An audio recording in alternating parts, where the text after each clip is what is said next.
today of having one of our real estate partners here in our local market here in Rochester, Mr. Adam. Now, Adam, I want to pronounce your last name correctly. How do I pronounce it? McQuiston. McQuiston. McQuiston. All right. I'm a McCray, but I was afraid to say McQuiston because I didn't want to say it incorrectly. So, hey, man, welcome, man. Welcome to joining us today. We absolutely appreciate your time, man. So, Adam, I'm just going to let Ambrose kind of jump in right now and just share with you a little bit about our platform and the viewership that has been following us for the last 8 months. Hey, Adams, I appreciate your time today. So our platform is basically to give any wholesaler, newbie, the outlet to basically learn from people that's been doing this for the longest and who's been in the game for a while. Just give them more confidence and in the ability to learn more. So that's basically what we do right now. Awesome. Awesome. I All love right. wholesalers. All right. So one of the things Adam, I tell our platform all the time is that wholesaling is the gateway drug of real estate, which just means that there's so many doors inside of real estate that you go in. Once you get into wholesaling and you learn how to source really, really good deals on a pretty consistent basis, if you want to go in the direction of fix flip, you're there. If you want to buy hold, you're there, or do some creative deals with sub two. There's so many doors that you can walk through. So we really kind of pride ourselves in basically expanding outside of just wholesaling, and hence we wanted to bring you on. So with that kind of being said, man, you gave me a bio, but I don't like bios. Man, tell our folks a little bit about your life before real estate and what were the trigger points that got you into the game. The trigger points. I mean, I've always been interested in real estate. I grew up in a contractor world. My brother, my dad, everybody's contractors. But it was really just scavenging on my own. Probably the very first deal that I ever looked at, I was probably only about 17, 18 years old. And I knew a guy, he had money, he had a video store back when there was videos that you rented at a video store. And so then, I did some work for him, and he had this old house that looked like probably a lot like just a carnival. I mean, it was painted all different colors, leaning in different directions and everything. And my intuition was like, well, this is cheap enough that, I could just tear this whole thing down and throw a trailer on here and rent it out. And, that was at 17, 18 years old. I was always seeking opportunity. I was always, really into just where opportunity was. 17, 18-year-olds. That to me, that really kind of sets your trajectory for the rest of your life. It does, but never pulled the trigger. So, just to kind of give you that briefing. So it's always been there, the little, twinge in the back of the mind of doing something better and bigger. And this is an avenue was always there. It was always numbers and what's, the next best thing. And real estate's a great avenue. So it was there, and I knew construction, but didn't pull the trigger. That didn't pan out. There was some other stuff that happened in my life that detoured me all the way up to my 30s, my late 30s. And, just being in construction and knowing a lot of different things. Now, we did do some live in, some burrs, the buy, renovate, well, typically rent, but we did some live in flips and stuff like that as well. And then the bulk of it was really when we decided to move to New York, leaving construction and coming up here and saying, okay, well, I can always fall back on construction, but here's my passion, real estate. Mm-hmm. So I took the real estate exam thinking I needed to be a realtor and get into commercial, and that was where it was at. came up here, didn't sign up under anybody. You know, I had passed the exam, so all I had to do was sign with somebody. I came up here and just really hit the ground running. That was the key, right? Is setting that laser beam focus and saying, I'm going to do this. I'm going to succeed at it. And then the addiction started, right? Like, I am so addicted to real estate. I love it the way you qualified that, the addiction, because it Yeah, can be. It I absolutely can be. I love real estate. It is a complete addiction. If someone brings up a property to me, I'm usually like, oh yeah, I've seen that one, you know, because I've already been on top of it. I've already seen it every night, you know, every notice, everything, you know, I'm scrolling, I'm doing. And even if it's not something I'm interested in or a market I'm in or overpriced, it doesn't matter because I got to keep my hand on the pulse per se and know what things are happening. So, you know, I just hit the ground running. I joined the local RIA group, Real Estate Investors Association group, joined that, plugged in, you know, gave my time and whatever I could. But the real kicker was, and I'll have to back up a little bit to, as well, because you know, I want to give that pot of gold, that encouragement that we talked about. But, you know, I just really plugged in. So my first deal, I actually was getting, okay, so let me back up.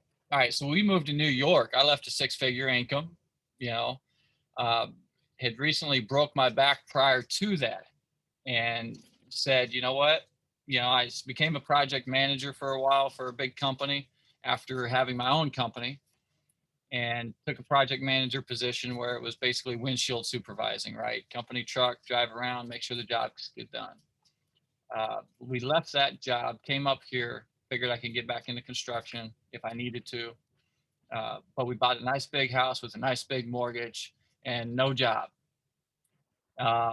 That's never a good thing, Adam, bro. Never a good thing.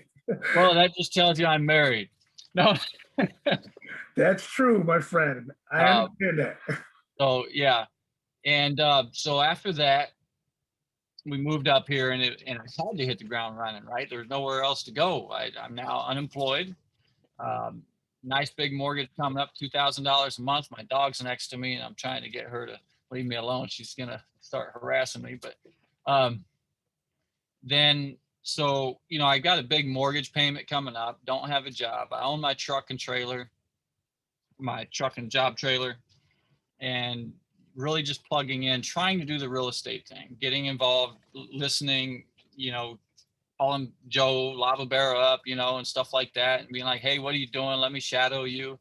And you just really have to plug in and be of value, you know, and get every bit of knowledge you can. And being on a podcast like this, listening to what people have to say and how they did it is always good keys. You really need someone to push you. I always tell people you don't need a mentor, you need a motivator, because our biggest hurdle is usually us.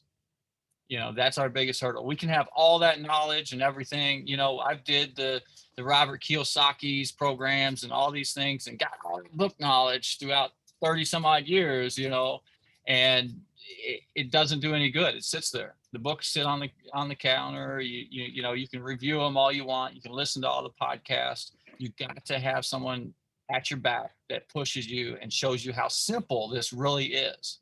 And when you do a deal or two, the next thing you know, you're like, wow, it was this easy. You know, it takes the dedication. It does.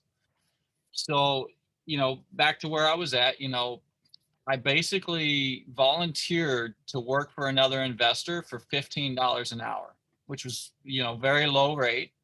But it put food on the table. It was going to pay my bills.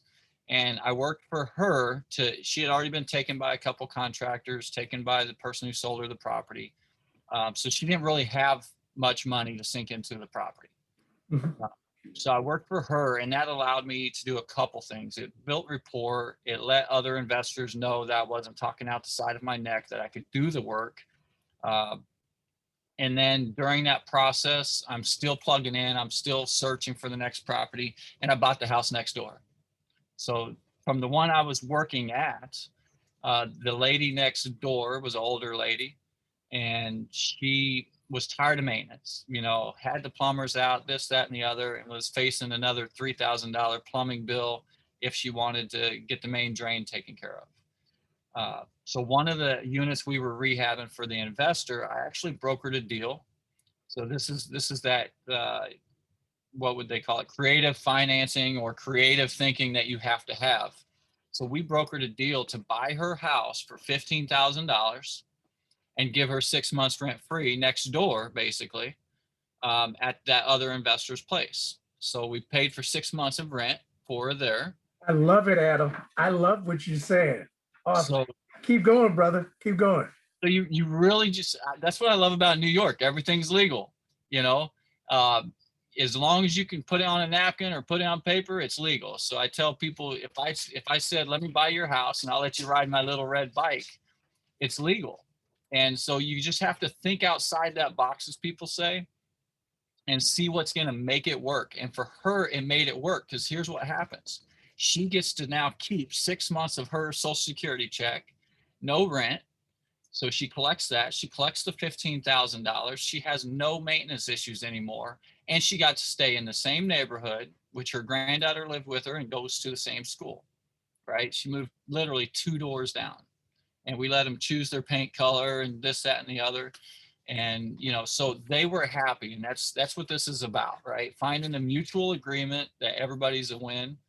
And so it really worked out for everybody. And lo and behold, I bought 3 houses going down the block. So I actually partnered on that one with the investor I was working for.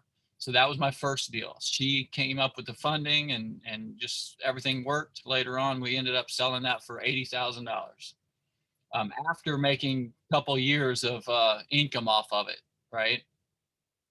We only sold that one just because to annul the partnership and go, solely on our own. Partnerships are hard. So, but other than that, it opened a door. It opened the vision. It's like, wow, this is how you do this. But, let's do it again. Nice. The house next door to that one, a tree fell on it. Landlords owned it. They don't want to put money into it, especially at that time when the values weren't there. And so, we offered them money on it. They, wanted a little more. I'm like, you know what? I'll wait until the insurance gets a hold of you, because I'm used to dealing with insurance. I know they were getting paid pretty good from insurance when the numbers came in. And I'm like, call me back as soon as they get the numbers. He calls me back. Okay, I'll take it, because he made more than he would have ever made getting the insurance and paying me, and had tenants that were always late and a headache anyways. So he was happy to give me that property for less than value, So we bought that one for $15,000. He actually, I think his insurance paid him about $200 and something thousand. And yeah, tell me about it. So, we went in, repaired the roof where the tree fell, and actually worked out a deal with the tenants. We wanted to make sure that the tenants were happy. We knew the landlord hadn't fixed anything. So we explained to them they were undervalued of what market rent should be, but we understood there was issues. Give us a list of issues and we'll go through it. We'll size it up, see what we have to fix, what we need to fix, and what we can fix for them, as long as they understood that our rents would incrementally increase as we did those repairs. So we came to a mutual agreement with the tenant. They said, yeah, we could afford that. And so it motivated us to do the work, and it motivated them to pay more because we were doing the work. So it was a mutual, beneficial relationship there between us and the tenants as well. So we would look for that win-win. And that neighborhood used to be an $800 neighborhood. And this was before the market rents went up. This was 3 years ago, prior to all the inflations and stuff we've experienced, as you guys know.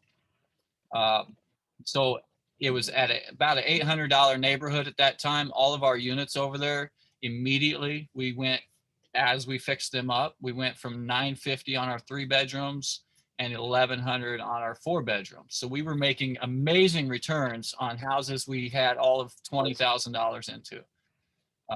And we've been doing that for years. We haven't had to raise our rents because we were already ahead of the market.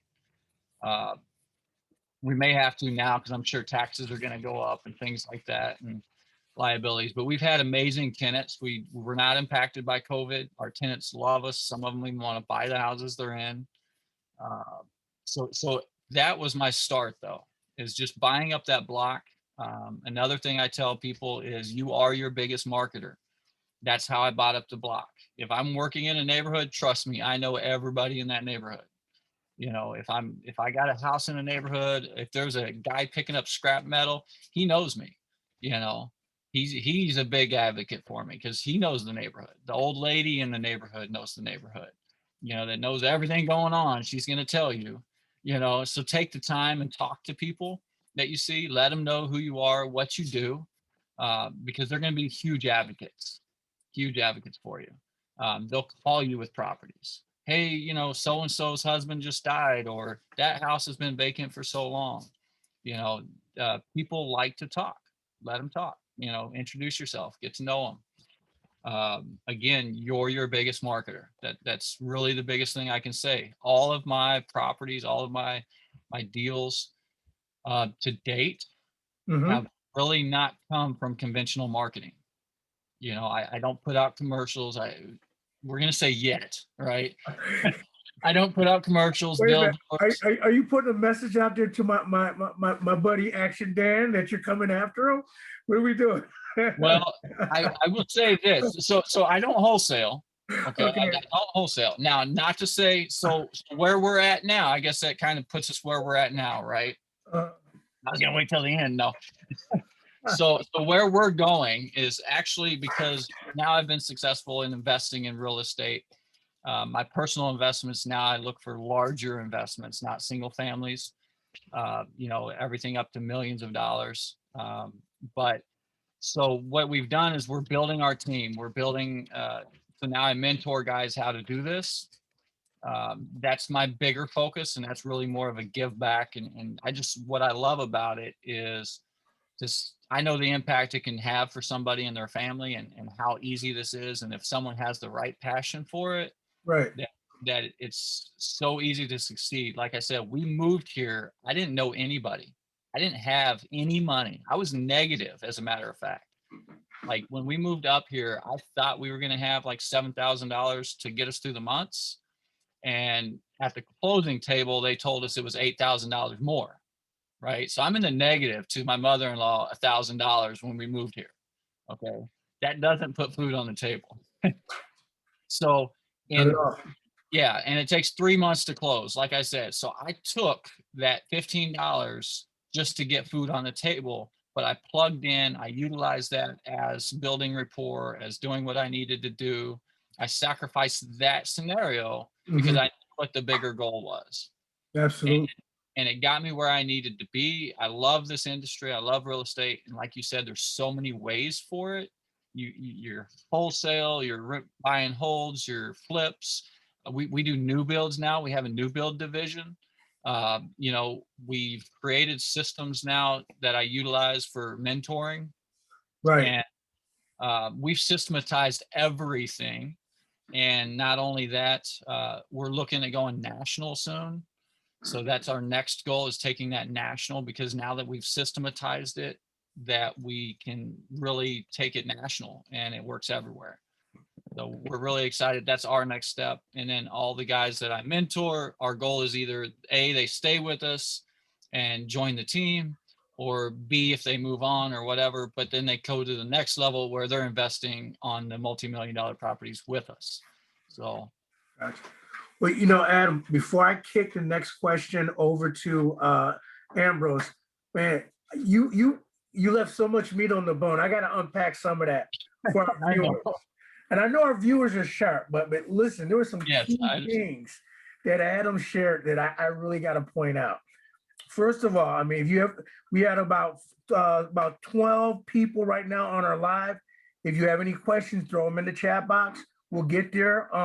But first thing Adam said that I really loved is he said, you don't need a mentor, you need a motivator. Guys, you will accomplish so much more if you have somebody besides yourself holding you accountable. It's true. That's why we, even in school, we do amazing, and then we become adults and we don't maximize our God-given potential because everyone needs a coach. The other pretty amazing thing I love that you shared with is that you got your experience. You needed money.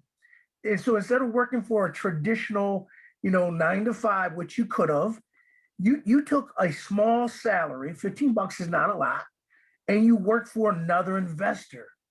And not only did that bring you experience, but that allowed you to expand your network. Mm-hmm. That was just a gangster move, just totally. I love that. And then you talked a little bit about now let me elaborate on that real quick. Now think about this: $15 is what they're trying to get for minimum wage right now. Yeah. Okay. Now, and we're 3 years in. I'm retired.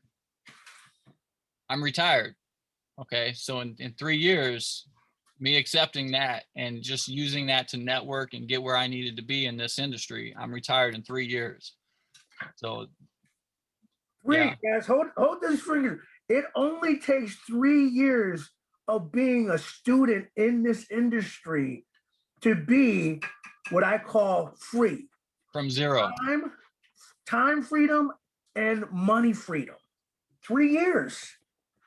From zero. Yeah, from Didn't know anybody. Killer material. Ambrose, you got the next question, brother. Yeah. So Adam, my question here is that I know in the first year you took out you basically volunteered because you was getting paid $15. It's basically kind of volunteering and stuff like that. Ramen noodle. Right. So after volunteering and you got on your own, how many deals did you do within the first year? So New York is very slow in closings, as you guys know. It takes at least 3 months. It really averages about 5 months. So in that first 3 months, I was able to secure the first property. I think we probably pulled in 2 to 3 in that first year. So that was still pretty good. It's pretty accelerated, but yeah, because the closings take so stinking long. Everything's a rubber band effect here. You do it now, you're not going to see results for 3 to 6 months, especially if it's a flip or something. You're talking 9 months before it's off your plate and you're making money on it. So the next question is, what investment strategies do you prefer? The buy and hold, the refi. That is a very subjective question. So we actually, when we interview people, we do a disc profile. It's like a personality profile because everybody has a different personality.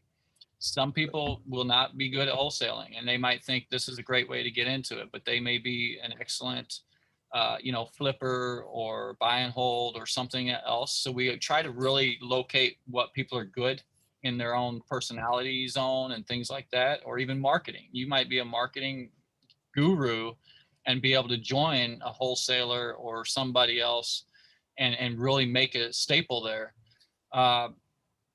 But it's very interpersonal and it's also very economical, right? When 3 years ago till now, Rochester was the #1 buy and hold market because the values were so low, the rents were so high, the margin was great. You can't get that anywhere else. But now we're catching up to where national median averages are. We actually surpassed that a little bit, and we will experience a crash, but we'll never be back where we were. So things you have to shift with the economic things that are going on right now. For me, wouldn't be the best time to be paying a higher price on a property and things like that. That's why I said, so now we do a lot of new builds. We have a new build division, right?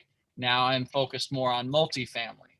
Now, some of that is just because at the stage I'm at, and some of that is because also the economic stage. Now the values are going higher and I'm not comfortable paying some of those higher prices because my margins are not as high as they need to be. So, the economy in your area can really affect what your strategy might be of whether it be buy and holders or flips. A lot of people individually it's going to matter as well, right? Some people are thinking, I need quick cash, I need capital, I need this. And so we do a really in-depth view of people and their finances. We also focus on their finances and things like that, because you got to be money smart. If you can't handle $100, you're not going to handle $1 million. And so we have to really dig in interpersonally and find out, is it really that you need capital, or you think you need capital, right? Because you don't need capital for this. That's the great thing about it. You really don't. And throughout, our process, we even train lenders. We talk to people and get new lenders involved and try to create a relationship between a lender and a student so they can continue to use that same person. Because what happens when you borrow someone's money and you're making them money, they give it right back to you, right? Because that's their niche. Their niche may be a lender. They don't want the management, they don't want the maintenance, but they want the security of it. People invest in stocks all day long and they don't even have the security in that. So when you can teach someone to even be a lender, then that might be their zone, right? Everybody's got a zone. You guys are master wholesalers, you're killing it, and that's your zone. Some people are master flippers. Now, if you tried to do a flip and you have no construction knowledge, whatever, you might get burned by a contractor, or you might go over on something that you didn't see or expect. So it's really learning the zone, learning your personality of what would be your zone, and then diving in. I'm a horrible wholesaler, but technically that's what we do, right? I've wholesaled deals and made $15,000 on a deal just because I didn't, at that time, it came across my table and I couldn't pull the trigger on it myself. I couldn't negotiate a great, deal that they would, take. And, but yet it was still a great deal. So I made one phone call and made $15,000. Will I wholesale? Yes. Do I set out to wholesale? No, that's what I got you for. But I can't wear all the hats. That's the important thing. I tried to wear all the hats. It's very stressful.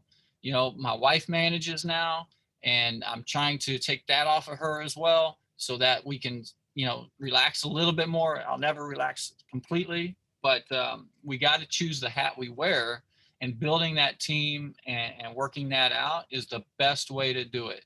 Rely on other people. Like we said, there's a lot of avenues in this game. So there's a lot of stuff to learn. But if you can kind of be proficient at one and not, that's the other thing too. Don't get so stuck on one that you lose sight of something else that might be better for you. As I said earlier, I came up here thinking I was going to do commercial property out the gate. This is where it's at, but that's not where it was at. The economics here didn't work for that. It was so easy to get into single family that's where it was at for me economically, as well as interpersonally, because I had the construction experience. Right now, where I'm at, I can do more commercial. I can do multifamily. I can do larger projects, but there's a lot of analysis that you have to really realize. Don't look at it. Here's the thing. People get into this and they focus on the money, right? They say, well, I can wholesale. It'll make me some quick money. I don't have to have any money. Well, you can flip. You can buy and hold without any money. I just gave you examples of how I did it, right? You can get into this with no money, but don't let it be about the money. Because the one thing about it that I've learned is if you're like this, if you're clenched fist with money, money's fluid. And if you're doing this, you're going to go nowhere. It's very, very fluid. I mean, money is a bunch of numbers, and that's all they are to me. I don't know what I make. I don't know what I don't make. I don't know the bills. I don't handle that anymore, even though I'm one of those guys that I need to know. I pay a month early, all that stuff, but I had to delegate it, because if I'm stressed over that, I'm not going to pull the trigger, right? I'm too worried about making the next payment or the next bill to say this opportunity's right here. I'm still looking at this bill. I'm worried about money, and I'm not. You have to take that sort of risk, but it's a mental risk. That's the thing. We get stuck on holding the money that we don't want to let it go. And if that's where you're at, you won't succeed, unfortunately. You have to understand it's a numbers game. If the numbers work, if it's a great deal, it makes sense. I don't take good deals. I take great deals. Average flips, they make about $20,000 in our market, right? My average flips make about $40,000 to $50,000. That's average. Some of them make 60, some of them make 40, you know. That's my average flip. I've got one now that we're buying at 111. The ARV is 240. We're going to sink 35 into it. I already have a buyer, you know. So that'll make me a good chunk, you know, that'll make me about 60. And it would make me more actually. But anyways, the market's really good. But yeah, I won't buy something with tight numbers. If they don't work, they just don't work. You've got to walk sometimes. And you can't focus on, I need the money or I need this project. You can't be emotional. It's got to be completely number based. Or you just won't make it. You can't focus on the money. It can't be about the money. You gotta spend freely. You gotta operate. You know, even getting other lenders and stuff like that. It's really not money based, but we have to keep that focus and not make it about the money, and you will be successful at it, and the money will come. Appreciate it. So let me try to unpack everything you said. It was a lot, but you know, there are a lot of good things in there as well. So basically with speaking to wholesalers, right, newbies as well, who wants to get into this game, you cannot wear all the hats. Even though you're just starting off, you might want to do different things, but you got to stick to one process that's going to work. And that's what Adam's basically saying. You know, you got to stick to one and master it before you want to move on to another thing. So I appreciate it, Adams. I'm gonna pass the question to Earl now. As Earl comes off of mute. Yeah, there was a lot of meat on that bone as well. And so, Adam, you know, the one thing I wanted to share before I transition into my next question is we had a couple of comments in the chat box about what you said, which was really cool. Scared money can't make money. Don't take good deals, take great deals. So our audience is really kind of vibing on some of the content that you're delivering. Thanks so much about that. And so, you know, kind of on that similar theme, what I wanted to kind of put out there to our audience is, just like Adam mentioned, there are good deals and there are great deals. One of the things that we had to learn really early as wholesalers is that if we didn't run the right comps, we wouldn't get we couldn't lock up the deal at the right number. And so the only time you shouldn't be able to move a deal is if your numbers are way off. Because investors like Adam, they don't want good deals. They want great deals. So as a service for other people, what we will do is Ambrose and Kivo and myself, we will comp your deals. We will run your numbers because we don't want you to experience what we experienced, locking up 10 deals, but only being able to move 5 of them because we didn't know our numbers. And so now that we're a little further along that educational path, we want to invite you guys to take advantage of that because we are really go givers. And if we can help you out, absolutely, that's what we want to do. So speaking of education, Adam, you provide a mentoring program yourself right now, which I really want you to unpack a little bit more. But before we get there, can you tell the audience about your real estate education? I'm assuming that some of it was informal, but I'm also imagining it that you paid for some education as well. I did. So you actually said something I wanted to say something about, but I completely lost that one. But anyways, so yeah, we did the Robert Kiyosaki Rich Dad. It was great. It taught us, about subject twos and things like that, and had the groups, and we were living in St. Louis at the time. So it got me out there looking, but again, I didn't have that motivator, right? I had the mentor or the coaching system that was remote, right? But that's the other thing too. You tap in locally, because remote stuff, they don't know your market. You know, I mean, you can gauge a market pretty quick. Don't get me wrong, but you know, to have someone really that you can plug in with, and especially Rochester, you know, our market's been unique. Memphis, Tennessee, very unique market. They're actually pre-Rochester, I would say. You know, we go to a lot of different markets. You know, we go down to Texas, we go to Tennessee and things like that. We're looking at New York City right now. So, you know, every market is different. And so it really helps to have that insight into the market. You know, Zillow's not always right. They're getting better, but they're not always right. You know, so every market is very different. You had asked about the mentoring and things like that and paying. A lot of it was a lot of books. You know, I invested a lot in education through books. Now we've got more online stuff and things like that that you can watch and learn about, but you definitely need to have someone to kind of push you. You can get all that knowledge, and it's great knowledge watching, you know, our YouTubes and the books and things like that. But we all get analysis paralysis. I remember what I was going to say to what you were saying. Great deal. What I look for in a great deal, just to kind of give you guys an insight of as an investor who looks for great deals, when I'm done with a project, I want it to be about 70% ARV when I'm done, because I want all my money back out. When I refi it or whatever, I want all my money back. So a bank's only going to give, right now they're at 70%. So I typically will try to be all out when it's all said and done. So after my rehab, after everything, I need to, especially the buy and hold particularly, right? I want all the money back. I was looking at $1 million unit and the same scenario. You know, I was borrowing 100% of the money. Okay, that's the other thing. I've been able to borrow. I don't utilize my own cash. If my own cash goes out to loans, and then I use other people's money for my projects. So that way I have multiple streams of income. I also broker deals with other people's money. So I try to keep their money moving. That's a part of our program as well.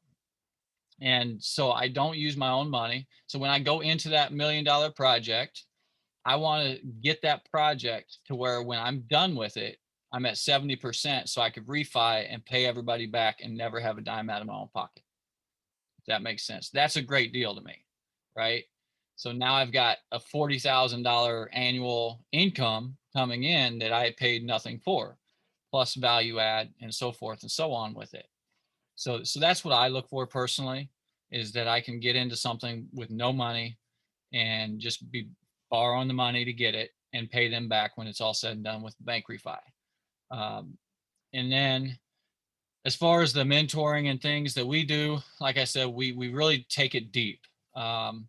We, as a company, we focus on every aspect from wholesaling to lending, like I told you, because we want to build those relationships. And the most important thing is that teamwork. And that's the benefit with what we do with training, because with a lot of people, you get one-sided training. It's either wholesale or it's flip or it's, you know, it's a one-sided avenue. So our system we've created is from the wholesaler all the way to the lender and beyond, to be able to work together as a team. So each individual has resources available. And so we provide those resources throughout. We provide the training throughout on each one, but it's all systematized. So if you can imagine going online and clicking a button and everything, not everything done for you, that'd be great. But as far as I don't have to be in your ear every step of the way, because my system's going to tell you, hey, you're a week from closing, go purchase insurance, right? Hey, here's a list of vendors, click this button basically and submit bids. Everything is very push button as much as it can be, other than, you know, you getting out there and finding a property. Now, however, we invest in programs that help with that as well. But there's still some effort involved, but we try to bring it all together. We're actually in development. One of the programs we were using, we've modified to suit what our needs are, but they don't suit every need. So right now we're developing a program that intertwines all of those together like we want. So that way it's all in one system, and they're welcome that whenever they graduate and move on, they're welcome to utilize that system as well. So we're developing that now. So instead of getting that one piece of the pie, we're trying to provide the option of the whole pie. You know, they can go and build their own team or whatever, or they have this team available, and that's how we'll be able to roll it out nationally. We're not focusing on just one item. We're building teams and creating resources. With that, yes, I've invested in programs. None of the programs have I ever got my money back. Right? In the sense of like their money back is, hey, you'll close a deal or something, right? But I don't like to charge. I really don't. I want to bless people. I want people to be successful at this. My program, I actually give them their money back on our deals. So our first 3 deals that we work with them, they get paid that back. The only reason I decided to start to charge is because I put a lot of time, money, and I spend a lot of tens of thousands of dollars on programs and things like that. You know, and so I spend a lot of time and money in the mentoring and in the coaching that I've had people at the closing table of a 4 unit before, and they decided, hey, I don't need my job anymore. And they quit their job in such a way that the bank called, or sorry, the job called the bank and let them know. And yeah, so the bank said, well, we'll still give you the loan, but you got to get another job. And they decided they didn't need to, it was below them or whatever it was, right? I would have worked at McDonald's to close that deal. We're talking about a 4 unit that was handed to you. And they walked away. They basically quit because they hit a rough spot. So that's why I have to charge now, because we put a lot of time and money invested into people, and for someone to just walk away. So so that's why we do pay it back as they go. We do profit splits and things like that. And, you know, so yes, we make money in the end, but we want people to be successful. One of my students, what's awesome, unfortunately, he doesn't get as much training because I found him the property. I got him the money. He hadn't had to do nothing. He was with us less than a month, and everything was handed to him. So he still got to learn it 2 more times. So we're good there. We actually almost locked up all 3 properties for him within 3 months. One of them being a multi, and they're hit and miss. So it's rubber band effect, you know. So some of them may not close, some of them will. But these were all buy and holds. That was his goal, and where we were looking for him for generational wealth. But he didn't have to do anything. You know, I don't want to own too many more single families, so I usually pass them down to the guys we mentor. So if it come across, I'm like, here it is. But and that's the benefit of team. You know, if we bring in a wholesaler and a wholesaler's learning and doing and bringing in properties, well, we've got the flippers and we've got the buy and hold team right there. We've got, and if none of us want to make it work or do that project, we can pick up a phone call because we already have networks. We already have the people like yourselves that might have a buyer, that we can call and contact. When I dealt with that 7 unit, it was Pearl and Meg's actually. So that's why it was a great deal. I picked up the phone and made $15,000. Nice. I mean, just because like I would have loved to have it, but at the time we were doing a new build, so funds were tied up. The owners wanted out, so I couldn't buy them out of the company. That's another great way to save on properties, taxes, things like that of increasing, is buying the LLC from them. Right. Oh yeah, that's a gangster move right there. Yeah. So our goal was to buy them out of the LLC to make things a lot simpler and spread out, any type of capital gains and stuff, all these other little tricks for it. But they was like, you know what, we just want out. We're retiring. We're done. And so I couldn't do it, but I didn't want to pass up on that great opportunity. I knew it was a great deal. And actually I was only asking for 10. I was asking for $10,000. That was it. It was like 200 something thousand at the time. I think they ended up selling it for 700 and something thousand after they got done with rehabs. Uh, yeah, tell me about it. That's a 70X. Oh my God. And so when I called him up, and it was another wholesaler, and I won't throw him out here right now, but when I called him up, I said, "Hey, I got this property. You know, I know you got buyers. It's a great property. Here it is. I want 10 out of it." And he's like, "Okay, let me call you back because I might want it." And so he called me back, you know, a little bit longer, and he calls me back. He says, "Man, I tell you what, I couldn't get you 10. You're gonna be upset, but I got you 15." And so, you know, so we've really worked together. That's the biggest thing. That, Right. you know, I mean, he didn't come back to me and say, "Well, I'll give you 5." Mhm. You know what I'm saying? Everybody was making money. He Amen. came back to me with more money than I asked for. Amen. Now, how appreciative do you think I am of him for that? You know? Absolutely. Absolutely. Yeah. This does not need to be a cutthroat game. You Right. know, Right. this is, everybody is a friend, everybody is a buddy. There's more than enough properties to go around. We don't have to, you know, be slicing each other's throat out here. That is the great thing about our local RIA, at least, is we're all very friendly. We're almost like family. We can call each other up and not worry about someone stealing a property because we told them an address or something like that. The information, the properties, and that's in any market. Now, some people do that, and we try to weed them out. Right. I mean, do due diligence on your own with your own neighborhoods and things like that, people you coerce with. Right. But if it's like that, it's not, you're not going to make it. There's more than enough houses to go around. There's more than enough money to go around. It's fluid, as we've discussed. You're right. So You're right. make friendships. So Adam, you've highlighted a really unique aspect of the Rochester market.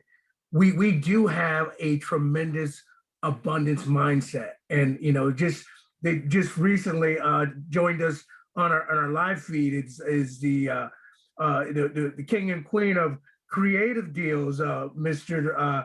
Joe and Jennifer Del Fave.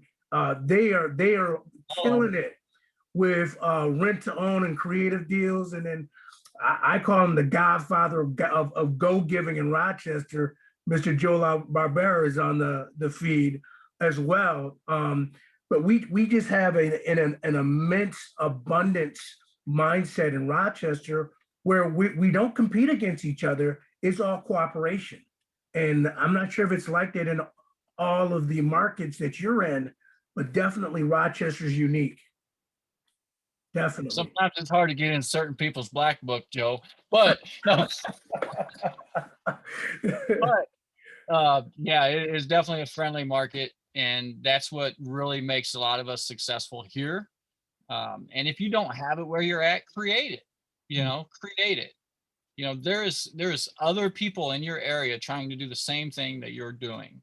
Mhm. You know, I talked to a guy, I think he was in North Carolina, and there wasn't a RIA where he was at. I'm like, create one, you know, create a group. There's other like-minded. We didn't have a apartment investing group, and then some of our locals created one, you know, for syndications and things like that. And so they created it, and they've been very successful.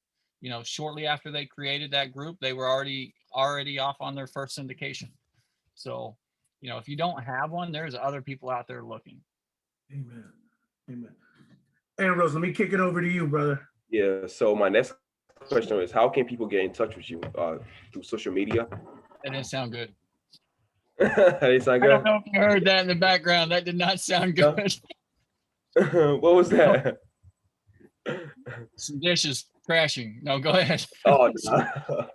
So how can people get in touch with you through social media? And So yeah, so there is email is a good one. Adam at Flipping the Rock, ROC, like Rochester, no K on that. Or just flippingtherock@gmail.com, either one. Then I'm not going to give out my personal phone number right now, but then we do have the Facebook page, Flipping the Rock, and also Instagram, Flipping the Rock. Now, there is an imposter out there who decided they liked my name. I am the legal Flipping the Rock. I am registered with the state of New York. So there is two, but this would be the emblem you'd most likely see. So inverted F and R. But yeah, so they can reach out through Instagram, Facebook, email, um, any of those avenues. And I'm more than willing, once we reach out and talk, I'm willing to give you my phone number. I take calls all the time. That's the part of being fun employed, is I can take calls, and I love just watching people's eyes light up and get more information and be successful. Appreciate it. Pass the next question on Earl. You on mute, Earl? All right, trying to unmute, get these last two questions out. Okay, so what I really want to do is just ask you about two specific things. How do you achieve work life and a home life balance? Because that's the one thing, as every entrepreneur knows, kind of is, a moving target.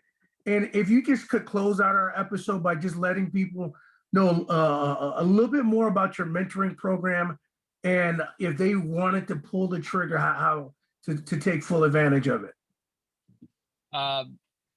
So the first one would be here. I still hear dishes. No. So the first one, work and home life.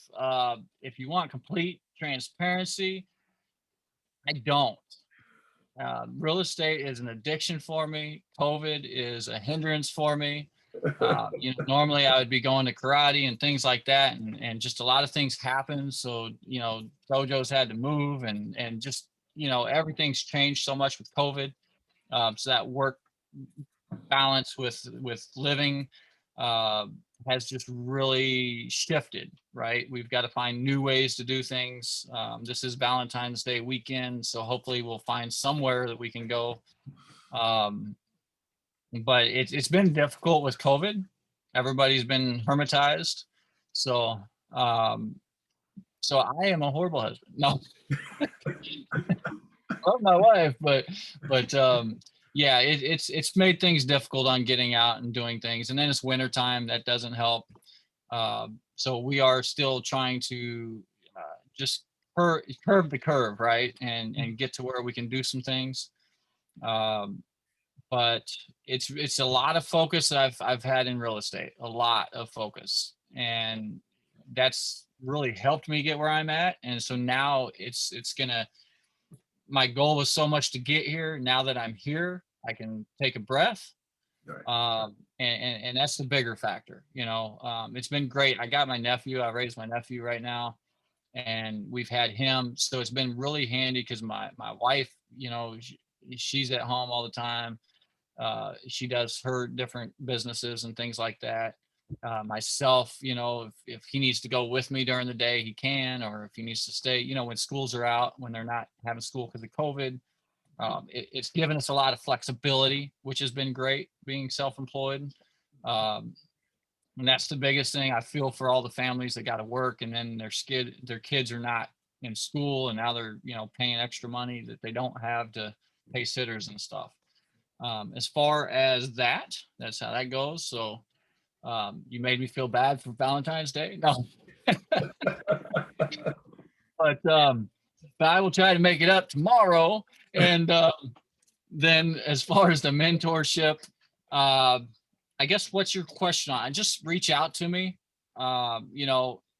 Questions, what I tell people are, questions are free, information's free, but if I got to hold your hand, then come on board.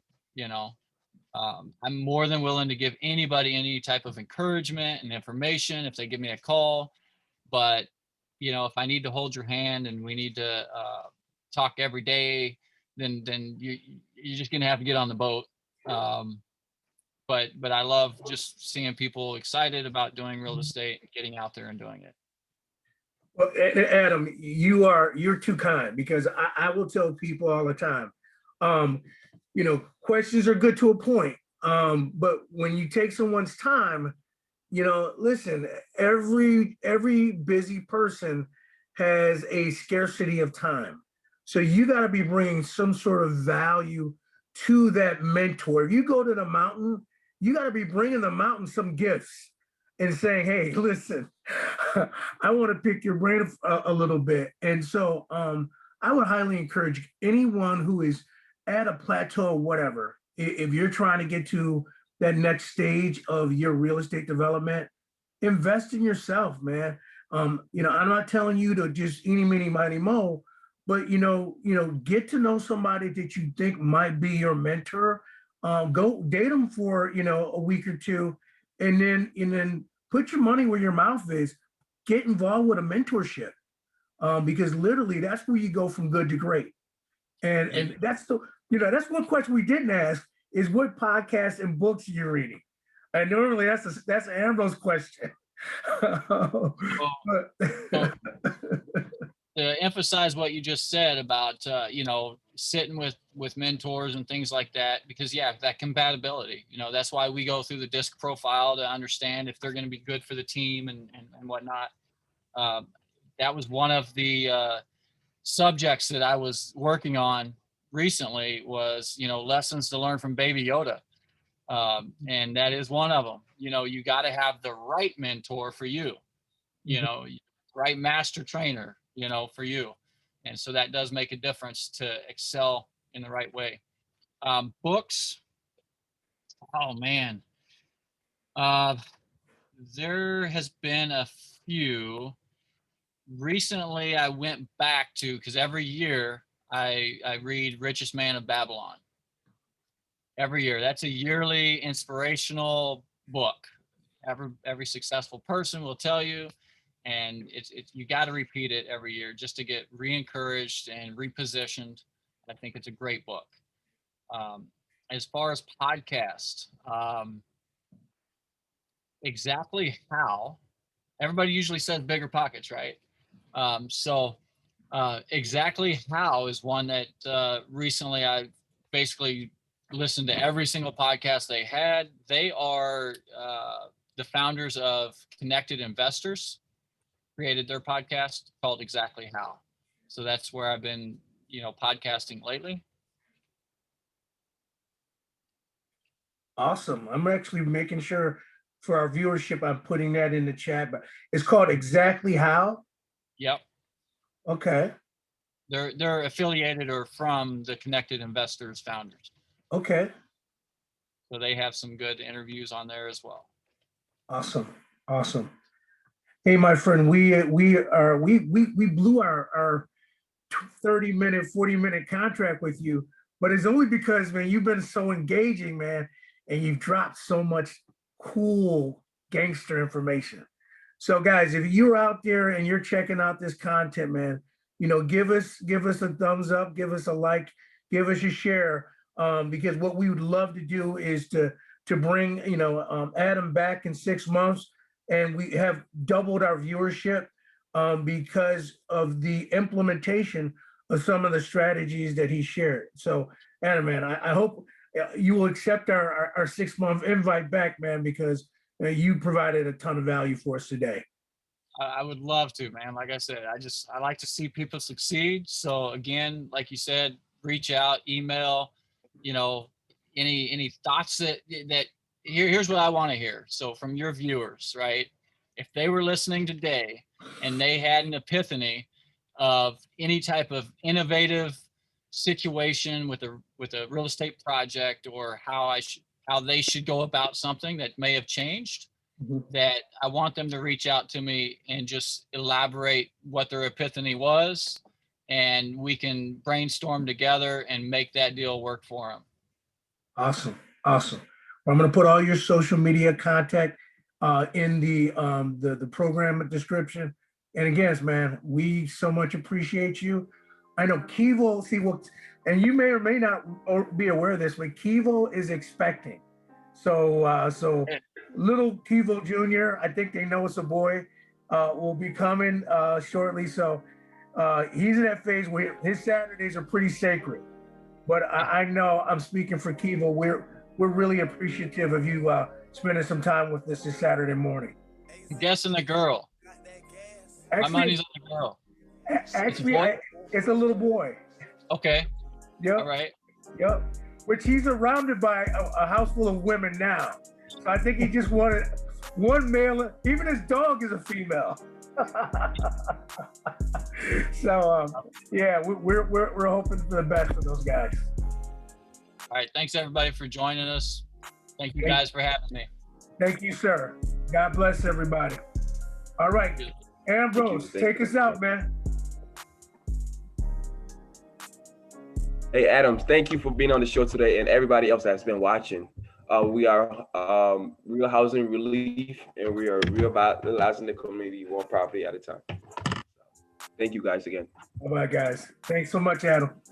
Thank you.